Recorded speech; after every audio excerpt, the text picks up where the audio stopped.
Phone అక్రమ tapping కేసులో మాజీ సీఎం కేసీఆర్ సిట్ విచారణకు రేపు హాజరు కానున్నారు. ఇందుకోసం ఎర్రవల్లి నుంచి హైదరాబాద్లోని నందినగర్కు రానున్నారు. మరింత సమాచారం మా ప్రతినిధి రఘువర్ధన్ ప్రత్యక్ష ప్రసారం ద్వారా అందిస్తారు. ఫోన్ ట్యాపింగ్ కేసులో సిట్ జారీ చేసిన నోటీసుల ప్రకారం రేపు మధ్యాహ్నం హైదరాబాద్ నందినగర్లోని కేసీఆర్ నివాసంలో విచారణ జరగనుంది. ప్రస్తుతం కేసీఆర్ ఎర్రవల్లిలో నివాసంలో ఉన్నారు.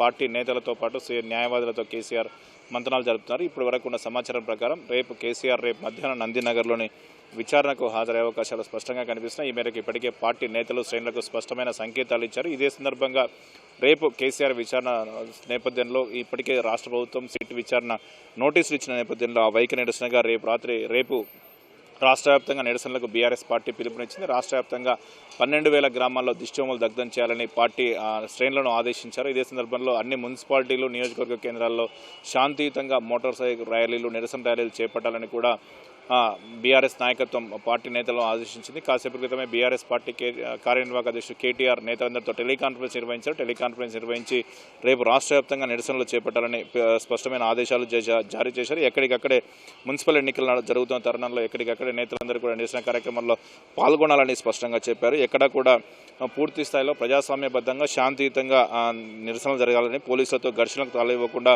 చేయాలని బీఆర్ఎస్ నాయకత్వం పార్టీ శ్రేణులను ఆదేశించింది. హైదరాబాద్లో నందినగర్లో కేసీఆర్ విచారణ జరగనున్న తరుణంలో హైదరాబాద్లో అందుబాటులో ఉన్న నేతలు, శ్రేణులు తెలంగాణ భవన్కు రావాలని ఆదేశాలు జారీ చేశారు. వారందరికీ కూడా తెలంగాణ భవన్లోనే వీలైతే అప్పటికప్పుడు సందర్భాన్ని బట్టి తెలంగాణ భవన్ వద్ద నిరసనకు దిగే అవకాశం ఉంది. ఫోన్ ట్యాపింగ్ కేసుకు సంబంధించి మొదట జారీ చేసిన సిట్ నోటీసులకు స్పందించిన కేసీఆర్ తనను ఎర్రవల్లిలో విచారణ చేయాలని కోరారు. అయితే సిట్ అధికారులు అందుకు అంగీకరించకుండా నందినగర్లోనే విచారణ చేస్తామని చెప్పారు. ఇందుకు సంబంధించి విచారణ చేస్తామని చెప్పారు. అయితే నందినగర్ విచారణకు సంబంధించి అధికారిక ప్రకటన కేసీఆర్ నుంచి కానీ బీఆర్ఎస్ నుంచి కానీ ఇప్పటికీ రాలేదు. కానీ పార్టీ నేతలకు, శ్రేణులకు ఇప్పటికే సంకేతాలు ఇచ్చారు. రేపు మధ్యాహ్నం విచారణకు హాజరయ్యే అవకాశం, విచారణకు హాజరవుతారని సమాచారం అందింది. ఇందుకోసం రేపు ఉదయం ఎర్రవల్లి నుంచి కేసీఆర్ హైదరాబాద్ నందినగర్ బయలుదేరి రానున్నారు. Over to studio.